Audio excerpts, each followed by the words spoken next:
Commentary. It's important to how we understand our game, but there's commentary rarely heard, the one inside players' heads.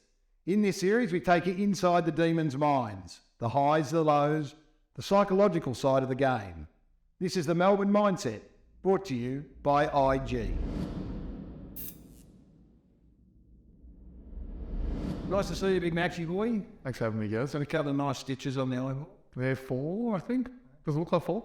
That's not that impressive. Oh, damn.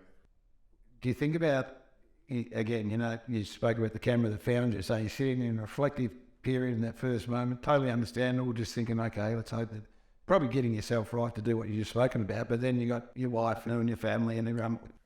Family, are you aware of that? And you worry about that?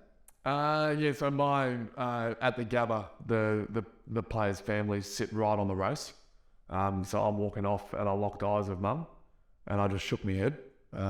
So I knew that I left them in a pretty bad state when I did that, because I'm then down in the rooms for 10 minutes and they've taken off is me shaking my head. So I knew I left them in a pretty bad state, which is not great for me. I could have smiled at them and just said, we'll see what happens. But there's all the things you...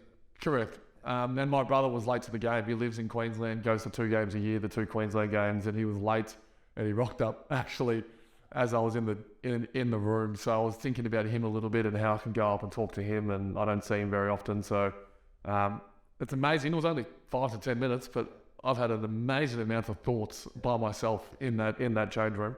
I did get up. My mum actually came down, so we regrouped together. And yeah, the rest is history. Well, you can tell why Max Gawn is leading the Melbourne Demons. He's mentally at the top of his game, which is crucial for this football club. It's conquering the noise above the shoulders that leads to success both for the football club as well as in the trading game. For Melbourne's official trading partner, IG, this is the Melbourne Mindset.